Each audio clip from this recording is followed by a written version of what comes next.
Hello and welcome to Mind Shifters Radio. I'm Tim Hayes. I'm your host for the first hour. And today is Wednesday, March 10th, 2021.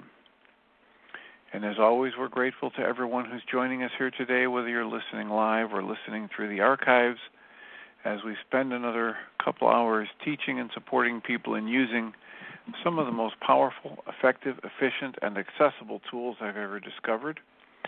These tools are gratefully available absolutely free at whyagain.org.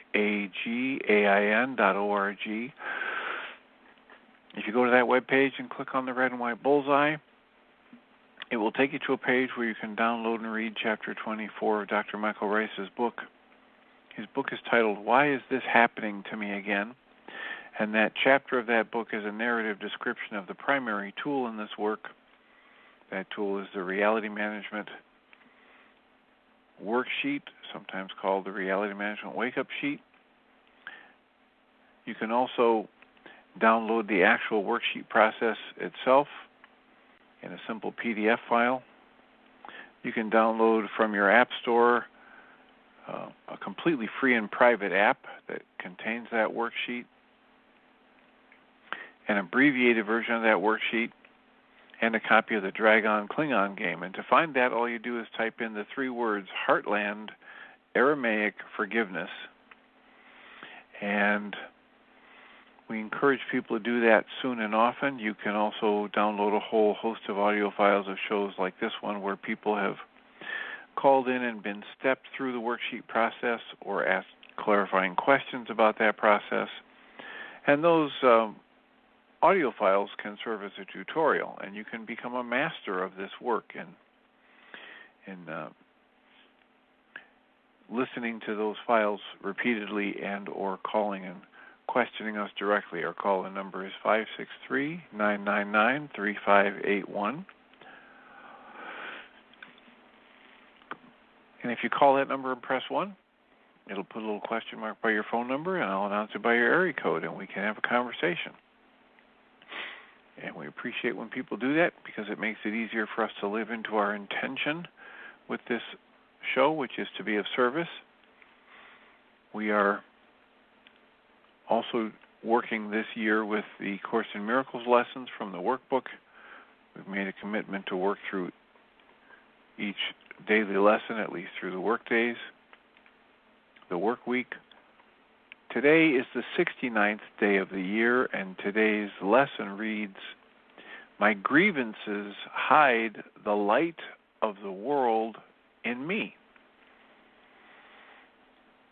In previous lessons, we learned that we are the light of the world. You and I and everyone else, every individual human is the extension of the creative energy and form. You serve as the light of the world. That is your purpose, to extend that light. And when we hold grievances, it literally hides that light of the world. The commentary reads, no one can look upon what your grievances can conceal. Because your grievances are hiding the light of the world in you, everyone stands in darkness, and you beside him. But as the veil of your grievances is lifted, you are released with him or her. Share your salvation now with those who stand beside you when you were in hell. Here is your brother in the light of the world that saves you both. Today, let us make another real attempt to reach the light in you before we undertake this in our more extended practice period. Let us devote several minutes to thinking about what we are trying to do. We are literally attempting to get in touch with the salvation of the world. We are trying to see past the veil of darkness that keeps that light concealed. We are trying to let the veil be lifted and to see the tears of the Creator's offspring disappear in the sunlight. Let us begin our longer practice period today with the full realization that this is so, and with real determination to reach what is dearer to us than all else, Salvation is our only need. There is no other purpose here and no other function to fulfill. Learning salvation is our only goal. Let us end the ancient search today by finding the light in us and holding it up for everyone who searches with us to look upon and rejoice. Very quietly now, with your eyes closed,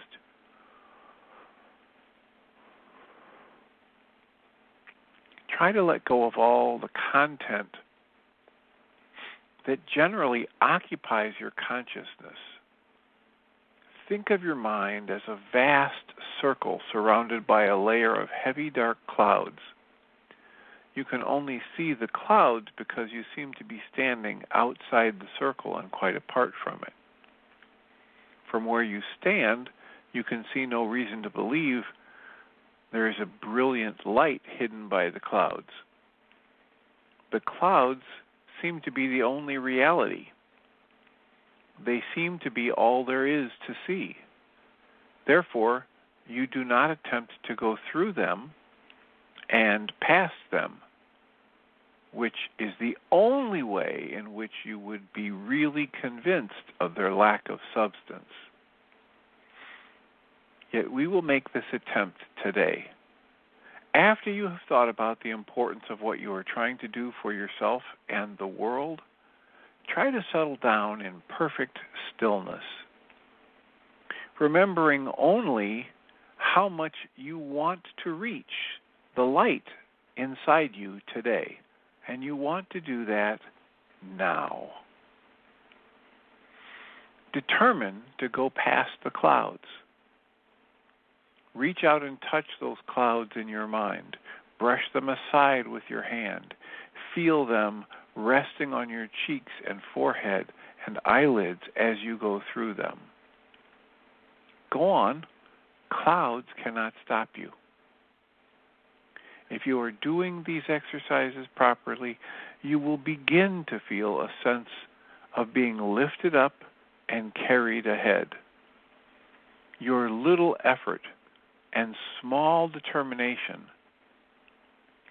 call on the power of the universe to help you, and the Creator itself will raise you from darkness into light. You are in accord with its will.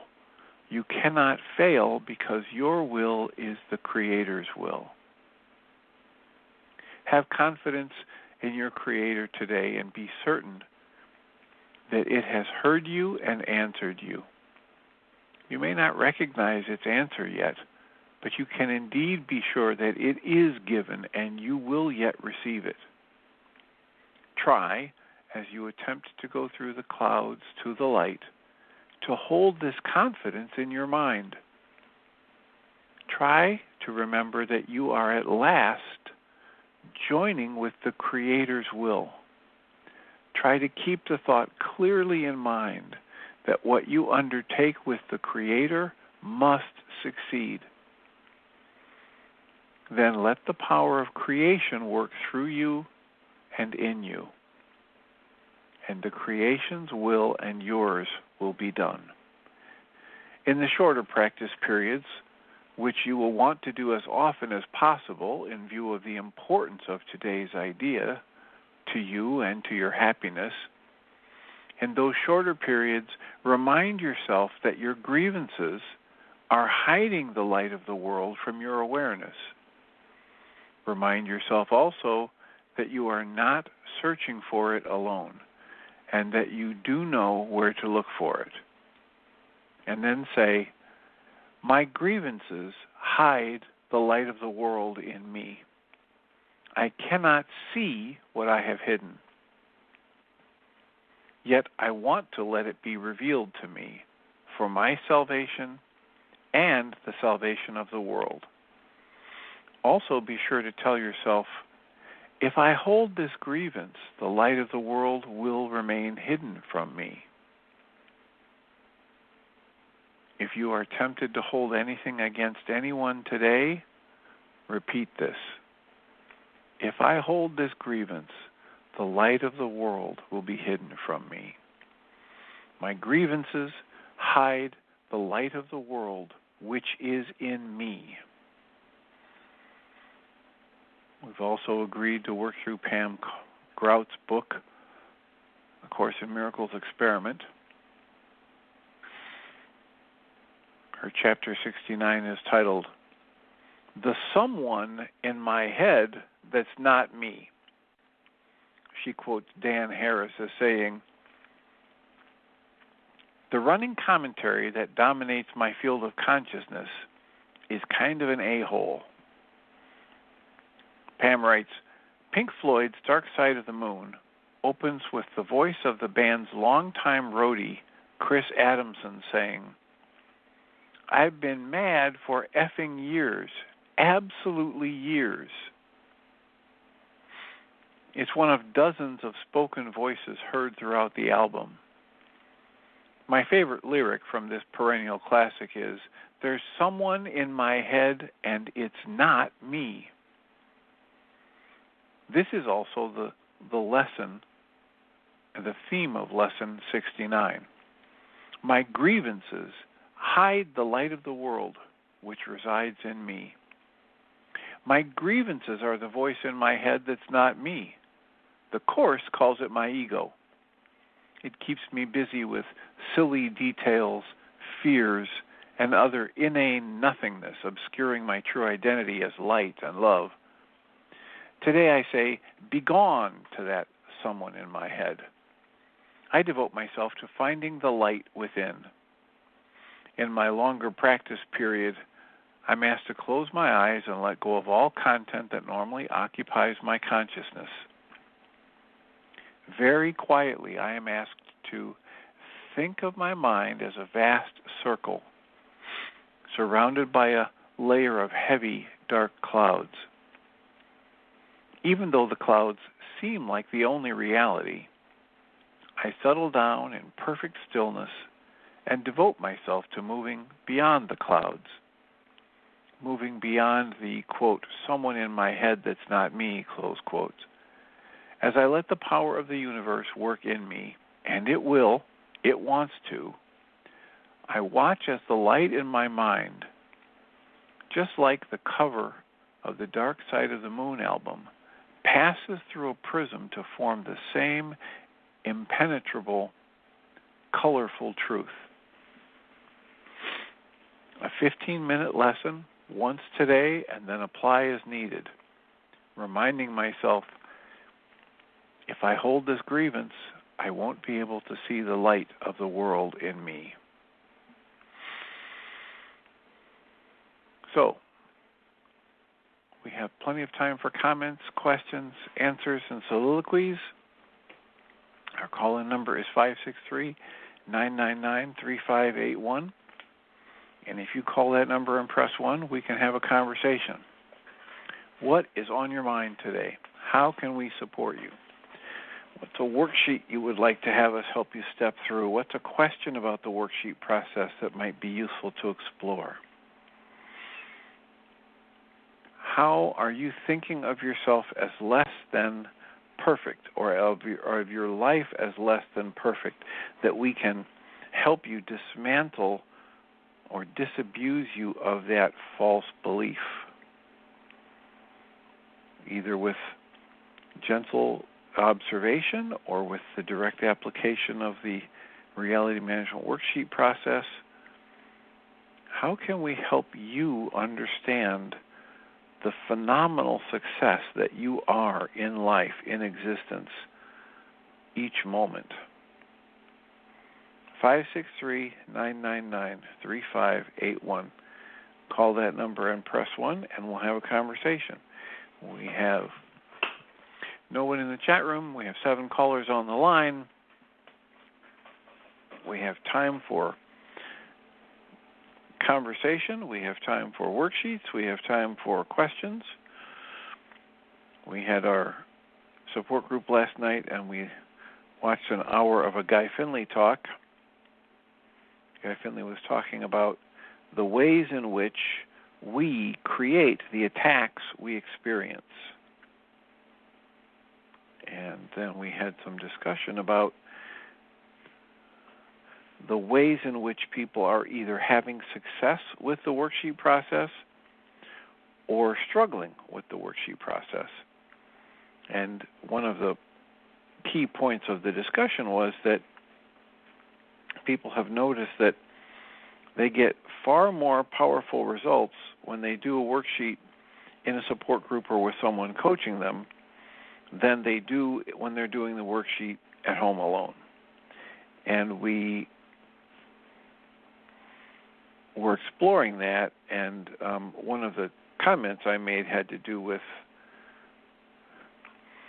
the relationship between the successfulness, in quotes, of the worksheet and the individual's willingness.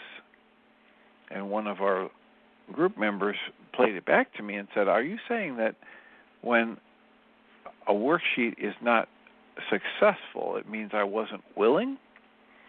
And I was grateful for that question because it helped me clarify that basically the way it's coming down to me in my experience and with the experience I have of working with others over the past 17 or 18 years with this work is that my fearfulness is the thing that drives my decision to hold on to my pain and suffering or my false beliefs. And if I'm holding on, if I'm saying I'm not going to let go of my negative conclusion, there is no power that we know of in the universe that can force me to let go, to give up my false belief. And I was quoting the work from the Way of Mastery and the Darshans and the Q&A of Way of Mastery, where it says, free will cannot be usurped. All right? This is the only curriculum there is in the world. Guy Finley calls it, there's a cosmic, an unseen cosmic curriculum, and there's only one. And the purpose of the curriculum is to educate the student to the presence of the intelligence behind the creation of the curriculum. And that's all there is to this existence. This existence is here for us to learn about ourselves as part of creation, and to learn about creation, all that is, in ways that the conscious logical mind cannot bring to us. And so the curriculum is there for the sole purpose of educating us to the presence of the intelligence that created the universe, and therefore the curriculum. And yet, every one of us can choose to delay the learning process. We can choose to refuse to step into the curriculum. We can choose to hold on to our pain and suffering and our negative beliefs about ourselves and the world. And because free will cannot be usurped, there is no power that we know of in the universe that can make us choose differently. When we've decided we're right and the world is wrong, and the whole question is solved and there's no reason to argue, then that's all that happens. We hold on to our beliefs at all costs, and the world cannot change our mind. So it came to me to clarify the statement last night by saying, I'm experiencing this, that I must have a greater level of willingness than the level of fear I'm holding in any moment in order for a worksheet to be productive. So it's a matter of having a stronger level of willingness than fear. Because everybody who attends a support group, everybody who listens to a radio show like this, everybody who goes to an intensive has the willingness to change for the better.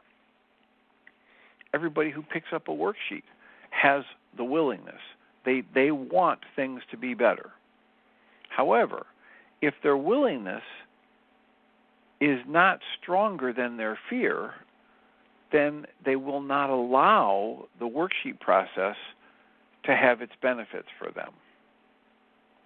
And that was a clarifying point in last night's session that really captures a deep truth, a lived truth with this work. And I've seen it myself dozens of times, which is probably why I have so many worksheets that I do that seem to spin and go nowhere, or I'm left feeling numb or neutral or blocked or unconscious at the end of the worksheet.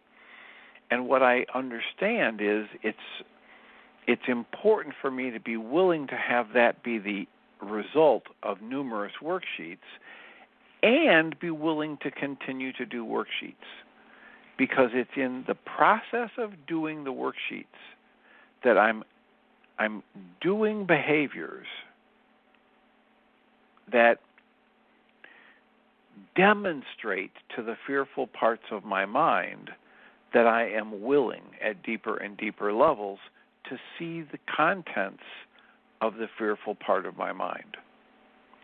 I can talk about it, I can say I'm willing, but unless I'm doing behaviors that demonstrate that willingness, it doesn't make a dent. And when I pick up worksheet after worksheet, even though the last 15 or 20 worksheets didn't seem to go anywhere, I'm doing the behavior that demonstrates to the fearful part of my mind that I am willing to see its contents, that I have the confidence that whatever I've already lived through is perfectly safe for me to see, feel, and study up close. So it is the process of engaging, whether you're going to do Ho'oponopono work or Byron Katie's questions or Michael Ryce's worksheet process or the Sedona release method. It's the act of doing the application of the tool that I believe serves as the evidence that fearful part of my mind needs to be convinced that I'm actually willing to see its contents, to be convinced that it is safe for me to see its contents. So our call-in number is 563-999-3581. If you call that number and press 1, I'll see your number on the phone queue with a question mark by it, and I'll press the button and introduce you by your area code.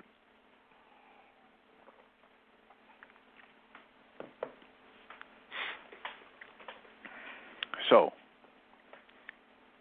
563-999-3581. There must be a glitch in my switchboard because I did have a number up, and I went to push the button, and it went away. Area code 205. Who do we have? This is Joan in Birmingham. Joan, Good welcome. morning. Thank you. Wow, Dr. Tim, this really resonated with me. I can say I'm willing, but it's my actual behavior of doing the worksheets that convinces my unconscious mind that I'm willing to see the truth. Did I state that correctly? It sounds like pretty much what I was saying, yes. Yeah. That's very powerful for me. How so? Well, it's like I talk a good game, but actually doing the work, I have an enormous amount of resistance. which on a conscious level I don't understand because I have no memory of horrific trauma in any part of my life historically. So, well, what do you mean by horrific trauma? I was never abused or neglected as a child. I just have not experienced any of the things that a lot of people have. So I don't know what I could be so afraid of. So I guess nobody does they? Because it's unconscious. That's the whole point. If a part of my mind is hiding it from me, then I don't get to see it at the conscious logical level. And the other thing that's, so powerful for a lot of people is to understand that the dynamics of trauma are not limited to what the culture might label as traumatic. So, for instance, I have found most utility in the description that says, if here's a person living his or her life and they've got a set of beliefs about themselves in the world and whether or not the world is a safe or a dangerous place, and a set of beliefs about who they can trust and who is safe and who is helpful and all of that. And then there's an event in their lives, and as a result of that event, soon after that event, they feel as though they have to change some of those fundamental beliefs, whatever those beliefs were. That event, whatever the event was, can be said to be traumatic. Right? If I think that because of this event, I now have to rethink whether or not I'm safe, or I live in a safe place, or I can trust my parents, etc. And so the event itself doesn't have to be anything that anyone on the outside would consider traumatic. The definition simply says, if I change my beliefs about my world and my safety and my role in it as a result of that interaction, we say that interaction was traumatic. So by way of example, I talk about Johnny and Jimmy, the two identical twins. They're 5 years old, and they live in a good family. And they come home from kindergarten one day, and one of the hallmarks of Johnny's life is that he feels so good about life and everything in it because he knows his mother always tells him the truth. He can always depend on her word. This is like one of the primary thoughts that is awake, that greets his mind when he awakes every morning. It's what he goes to bed thinking about. His mother is so honest, and he can trust everything she says. Johnny and Jimmy come home from school one day, and they hit the front door, and Johnny sees a plate of Oreo cookies on the kitchen table. And he says, "Hey, Mom, can we have a cookie?" And Mom says, "Well, you know the routine. Go upstairs, unpack your backpacks, put out your homework, go wash your hands, come down, and then you can have a cookie." Like I mentioned, they're a good family, good couple of kids, identical twins. Johnny and Jimmy march up the stairs to do what Mom said. While they're upstairs doing their chores, basic chores, the teen and preteen kids sweep through the house and Dr. Tim. Mother lied to me. Jimmy, who, by the way, has never really focused on whether or not Mom is telling the truth, doesn't miss a beat and says, "Hey, Mom, they ate all the cookies. Can I have a candy bar or a taffy apple or an apple or a banana?" No trauma for Jimmy. Trauma for Johnny. Johnny's life is never the same after that. Oh my gosh, my mom lied to me. If she lied to me about the cookies, what else could she be lying to me about? So this is a situation that most people would not consider traumatic, and yet for Johnny, big trauma, big change in his belief systems about himself and life and his safety and who he can trust. So I would encourage all of us to think in terms of whatever blocks us from doing what we think might be productive from our conscious logical mind. It might be related to some trauma that we are hiding from our conscious awareness. So we might be thinking we have a very loving, very safe, very nurturing childhood, and yet we might have downloaded numerous instances of trauma that we are not aware of. The trauma is not the incident. The trauma is the energies and the belief system that I downloaded into my energy system as a result of or in close proximity to some event in my life. So area code 610, you're in the air. Is this Tim? Yes. It's Tim. Is Joan still on the call? She doesn't have her hand up. Oh, and now she does. Hold on. Talking to and you. now she doesn't. And now she does. And now I don't know what's going on. Maybe my switchboard is having difficulty. I think she's Joan, still are you on there? the call ahead of me. Yes, I'm here. Yeah, I couldn't hear you for a little bit of the story about Johnny. So, Tim, I'm here. So Was go that ahead, Tim? Joan. Yes.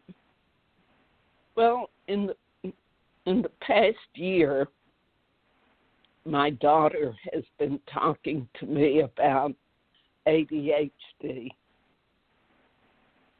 because she's been seeing a counselor to address her diagnosis. And the thing she talks about, well, I said to her, why are you telling me this? I don't have ADHD. And she said, how do you know? And I said, well, I got myself tested a couple of years ago. I was so suspicious. And she said, well, you need to go get your money back because you have all the symptoms. And we both laughed. But she's talked to me a lot about the shame that people experience, a lot of people who have ADHD. And that's really resonating with me is that, I work so hard to get things right. And I feel like I just fall further and further behind. And that shame, even though she's talked to me a lot about not allowing that voice to dictate to me, I do feel a lot of shame, like I ought to be able to get this right. So maybe it's something like that I'm afraid to see more of.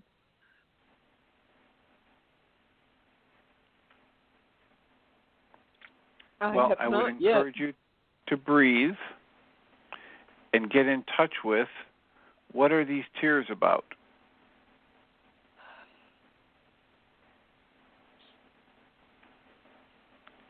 What thoughts are you using to generate the tears? And are they tears of sadness? Are they tears of anger? Are they tears of frustration, confusion?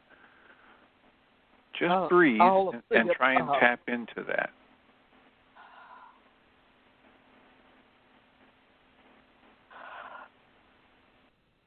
It's all of those: sadness, anger, frustration, confusion. And just being weary of working so hard.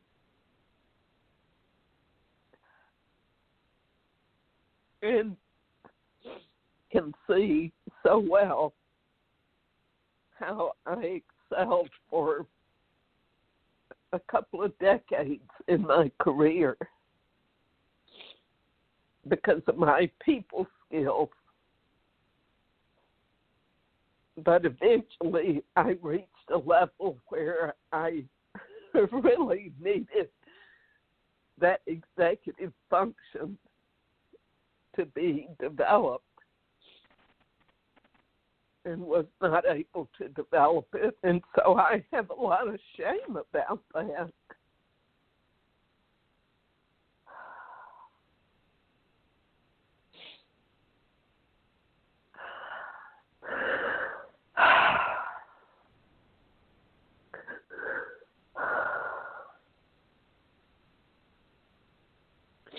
And I'm just so tired, not physically tired.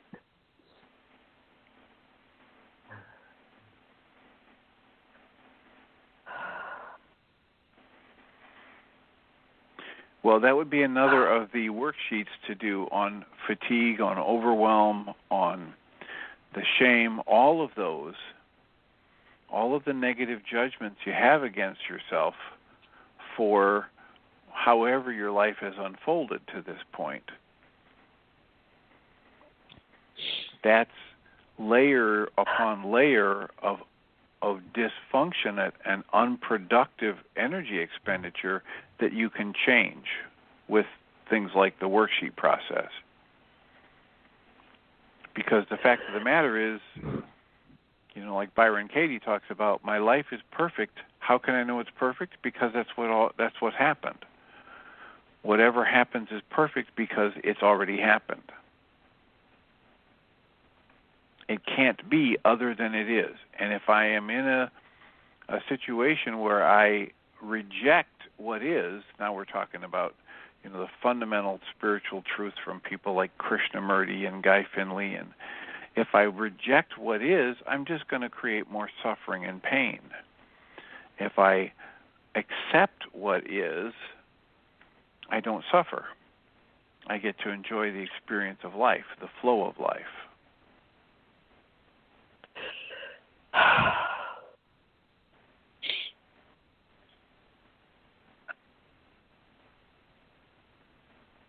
And intellectually, that is my mantra. The universe is always working for my good.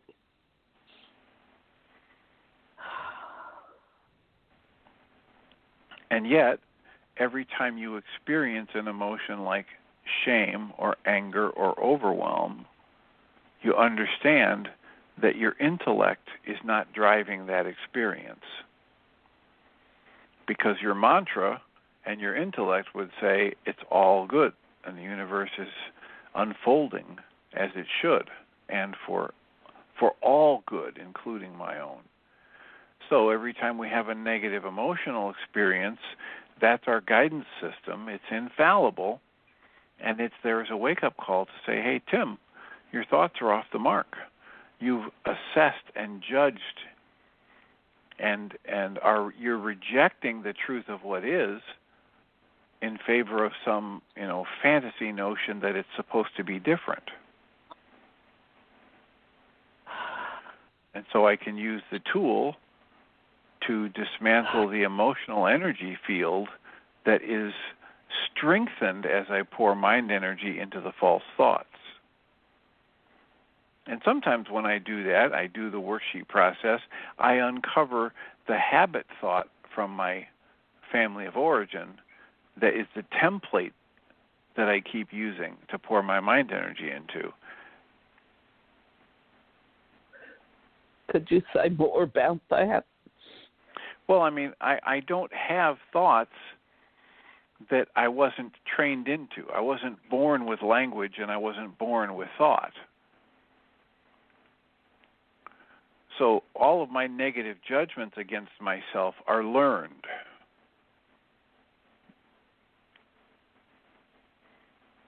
So whatever interactions I had over the decades with family and friends and my culture have trained me to think thoughts that lead me to shame and judgment. and overwhelm.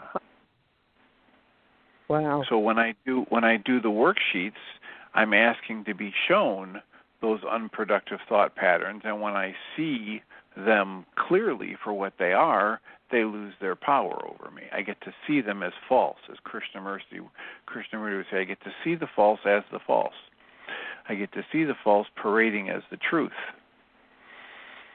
And I get to see the truth for what it is. And the truth of life unfolding is that it's unfolding perfectly, even when it goes in a direction that is other than I would want it to.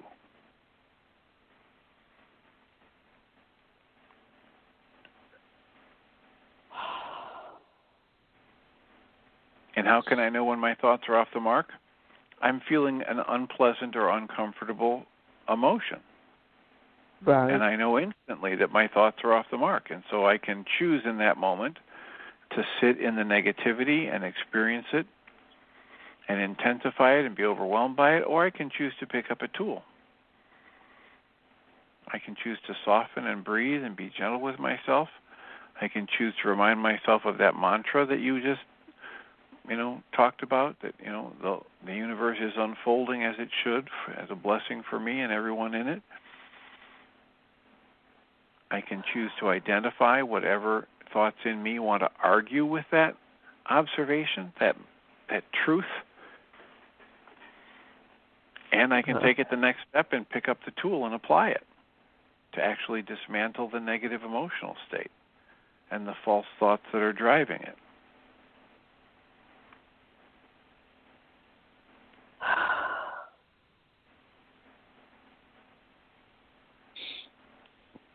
Thank you, Dr. Kim. That is helpful. Well, and just remember that anytime any of us use our life experiences to generate shame, there's an option to do it differently. It's always possible to accept life on life's terms and see yourself as a part of the creation, a perfect part of the perfect unfoldment of creation, and to understand that any negative judgment we have against ourselves or someone else is the error. It's the indication of error when it's a negative judgment. If you look at the Way of Mastery and the Keys to the Kingdom, it says, the keys to the kingdom are desire, intention, allowance, surrender, and humility. Primary in there is understanding that desire doesn't come from my conscious logical mind or my ego. It's this infinitely powerful and infinitely subtle source of the creative life force. If you don't like the word desire, I heard myself recommend this to people in group a while back. Substitute this phrase every time you hear the word desire. The flow of creative energy that wants to express uniquely through me in this moment. So here's this infinite flow of creative energy that's giving rise to all things. It gave rise to me and everything in creation. And it's trying to flow through me in this moment. And it wants to express uniquely through me in this moment, different than it would any other consciousness. And that's the energy of desire. Not my cravings, not my lustings, not my passions, just this very subtle, very powerful energy of desire. So, if I want to be in the kingdom, if I want the keys to the kingdom, I need to learn to identify that powerful, subtle, creative force and how it wants to express uniquely through me in each moment. The second key is I need to learn to align my intention to stay consciously aware of that energy of desire throughout the day. And then, Well, as I live my life, I need to hold my intention to be in alignment with the creative force, with what creation would choose to express through me. So I can't just get up in the morning, even after I have practiced becoming aware of this very subtle, powerful force, and there are some exercises in Lesson 4 of the Way of Mastery to help us strengthen that awareness of that desire energy and be able to identify it. I can't just get up in the morning and tune into what the energy of desire wants to express through me and then go on to my day and forget about it. I need to hold the intention to stay aligned with that energy of desire throughout the day.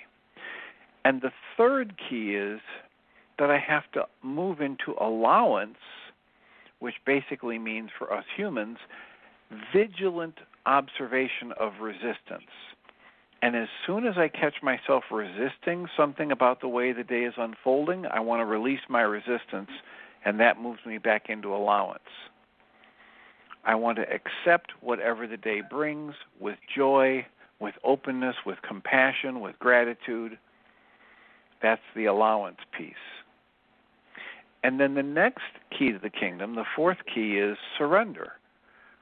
And we don't like to talk about surrender, but this is surrendering to the flow of life. This is surrendering to be taught by whatever I need to see about myself that keeps me from knowing and loving the flow of life better. So I'm asking to be taught by life in each moment, especially those moments where life goes left when I thought it should go right. Right. And that lesson, the Keys to the Kingdom lesson, says, if I do this, if I learn to tune in to that still small voice inside of me that wants to express uniquely through me in this moment, the flow of creative energy, I keep my intention focused on that through the day, I move into allowance, I drop any resistance that arises to the flow of energy in the day, I stay in allowance, I surrender to the moment to be taught, I ask to be shown how to be a blessing, how to bless all creation, how to let my gratitude and my appreciation flow in response to the creative energy flow all day. If I do those first four, my life, my experience of life is going to change so dramatically that I'm going to be sorely tempted to claim credit for it and say, what a good boy am I, look how I've created this, and look how I've attracted this in my life. And that's where the fifth key to the kingdom is so important. And that key is humility. That key is the recognition that I didn't create myself. I don't even know when I was created. And none of this is happening by my doing. This is happening because I'm being lived. I am being seen through. I am being breathed in the moment. And I am just being a conduit for the creation, for the flow of creative energy. And if I keep reminding myself of that, and then I turn back into tuning into that flow of creative energy and keeping my intention focused on that through the day and moving into allowance, vigilantly scanning for any resistance and then releasing the resistance and moving back into allowance, and then surrendering to be taught by life in each moment. That's how I experience the flow of creation and my life with greater joy, greater clarity, and greater gratitude.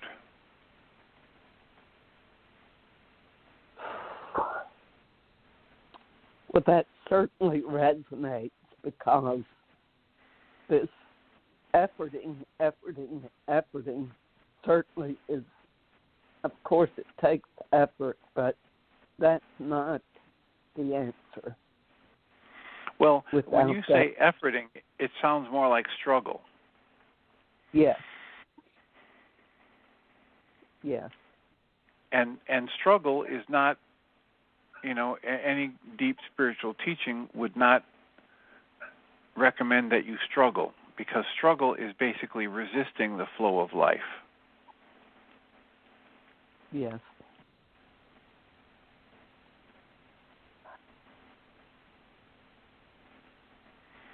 So I think if you're in this work and you've identified that you've got a lot of overwhelm and you've got a lot of shame, that actually doing the worksheets, the reality management worksheets on those thoughts of overwhelm and those thoughts of shame, that would be priority one. That would be the thing that would probably bring you the greatest amount of productive relief.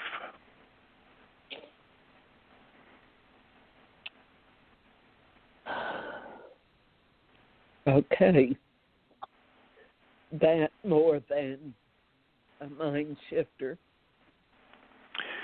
Well, mind shifter is another good tool. I mean, if there's something in you that says, it's not safe for you to release your shame, it's not safe for you to feel healthy, loving appreciation for your own existence or for your own conscious awareness, then you might benefit from doing a mind shifter, a targeted journaling session on something like, it's safe and healing for me to love and appreciate myself in all aspects of my existence.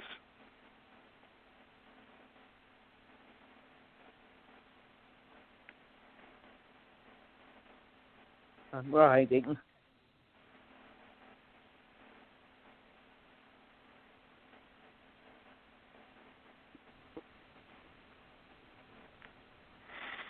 Because as we were talking about earlier, if I am resisting doing the work, it means that I'm not in the moment possessing willingness that's greater than my fear. Right. So if I identify the fear, then I can start to work to dismantle the fear, because as we know, all fear is based in a false assumption, a false observation. And if you do a mind shifter like that it's safe and healing for you to be appreciative of your own existence, you might uncover what the fear is.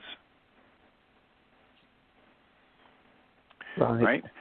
Another way to do it is to sit with the question, for whom in your family of origin was it or is it important for you to stay small and shamed?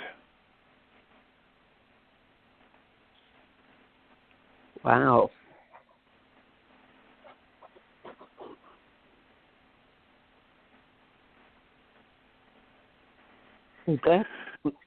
That's where I come up with nothing immediately. Okay, but there was a wow. What is the wow about?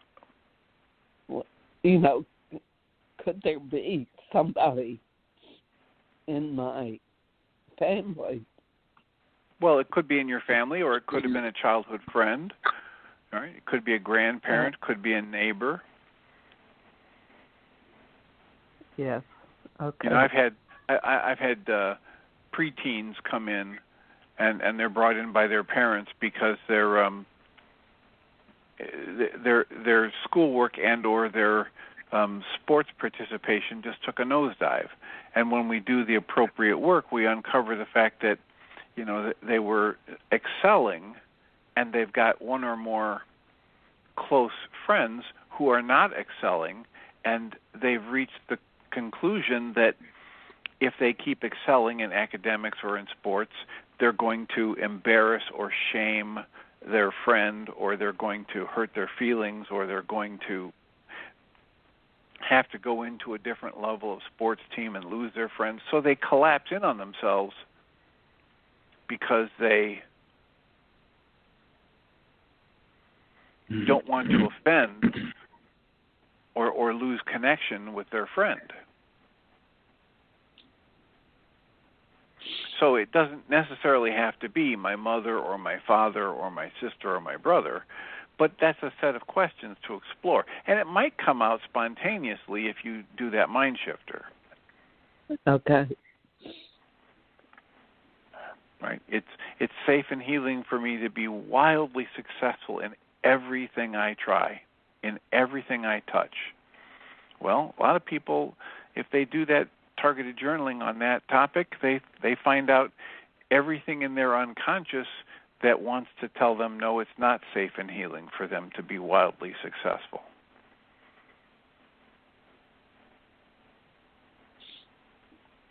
So it's not about figuring it out with your conscious logical mind. It's about just doing the journaling or just doing the worksheets, and then canceling everything your conscious logical mind would suggest, and then ask to be shown. Okay. All right. I have work cut out for me. Thank you, Dr. Tim. You're very welcome and deserving. Thank you for the call. And thank you, Tim Bingham. I'll go ahead and mute you both, and I'll remind Jeanie that we did not really get to talk to Tim Bingham. There was some kind of a technical glitch, and Joan had to hang up and come back in. So I'll remind us all that we come from love. We're made of this stuff we call love. We actually are love, and everything else is false. Welcome, Jeanie Ryce.